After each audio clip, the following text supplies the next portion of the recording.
This is Brett Waltemath of Star Watch Media here in East Hampton, New York for the 19th annual Hamptons International Film Festival.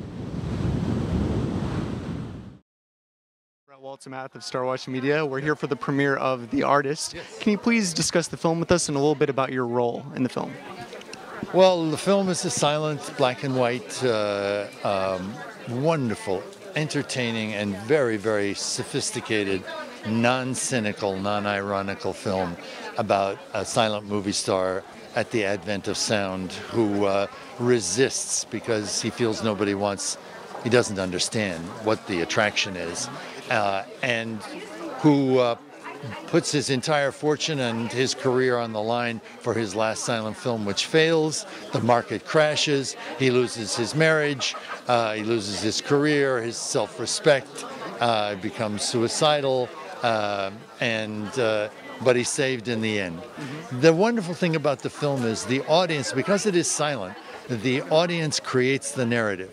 Instead of being handed the story through the dialogue, where we sit isolated in a black movie theater and watch some superstar go through something that no human being would ever go through. This is a very human drama in which the audience creates the narrative out of what they see in the frame. And their expectations are met or exceeded, and they are delighted and very moved and touched. And the more you see the film, if you go back, the more you understand the layering and the sophistication, because it's French, of course. So it's an homage, but it's not just a silent film. It's not just a parody. It's not a takeoff. It's a real story about real people. They just don't happen to speak dialogue. They talk in the movie, of course. We don't hear it. So it's the dilemma of not being heard, and that choice, and how to survive in that world. One, for me, I'm a huge fan of classic cinema, especially from the 1930s and the 1940s. Now, that being said, when you found out that this was going to be a silent film, was this, in your long career, is this the first silent film that you've ever done? Well, actually, no. The first film I ever did was a student film at NYU, and I remember the guy taking me out to the dump, and I played this existential character going through the dump, and it was silent.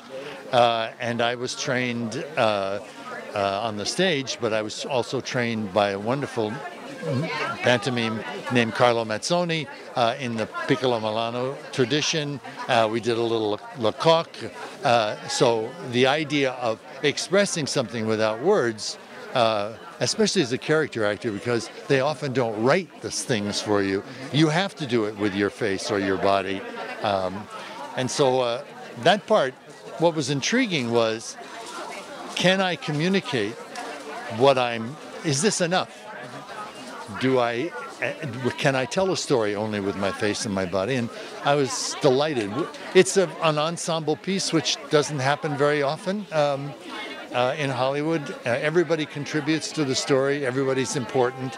And I had a grand time doing it. One thing that we saw from the silent film era is that just that sense of overacting, that over emotion. Was that part of your preparation, and do we see that in the film? No, I specifically asked Michel Avancavicius, what kind of acting do you want? Because that audience of the silent film era was not used to the vocabulary of film. They were more into I think, a very debased theater. Not all of it, of course, but it was burlesque. It was very large, over the top, highly exaggerated. So they were sort of used to that, and they didn't understand the film language, and so they needed to be sort of bludgeoned over the head. We can't do that now. We have a more sophisticated audience. This is a story that's set in the 20s, but it's totally contemporary. All that we had to do, because they slowed down the film from 24 to, actually, they sped it up from 24 frames per second, which is the ordinary film, to 22 frames per second. So Michel said, extend your gestures a little. If you're going to do a take, do the take so that the audience has time to get the take. If you just do this, they don't get it.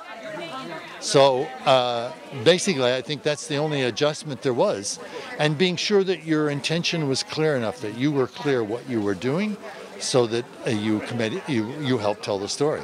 And the music score on top of it is incredible. And he played music which doesn't happen, he played the music while you did the scene. So you heard because that's the emotional ground of the scene, is in the music, and you heard that music, so you were responding to the music as well as the circumstance that you had walked into. Now, was he actually playing the music that was later in the actual film score? Some of it, yes. Yeah, some of it. I hear, I'm not up on it, but I hear there was from a Hitchcock film, it was a North by Northwest, I think it's at the end, because he was very influenced by the great silent film composers, and I know he used some of their music, and it's just a wonderful score. It's a beautiful score. Very difficult to do because he had to listen to those original scores. He had to create a semblance of those scores, but he still had to introduce his own artistry into it, and then he had to match the action of the individual sequences. So he had to compose for a certain sequence and then change the music into a completely other quality. So it's great. I think there's so many different aspects that the audience will be able to take away from this film, both from a cinematography standpoint, from a music standpoint, from a story standpoint. What would you personally like to see the audience take away from the film? Well, I love the idea of an audience, which you get in the theater, understanding that they are not individuals. That when you come into the theater, that you participate with the rest of the people assembled as a community in seeing a picture of yourself and responding to it. That's one of the wonderful things, because there is not dialogue and the action is not slam bam, thank you ma'am.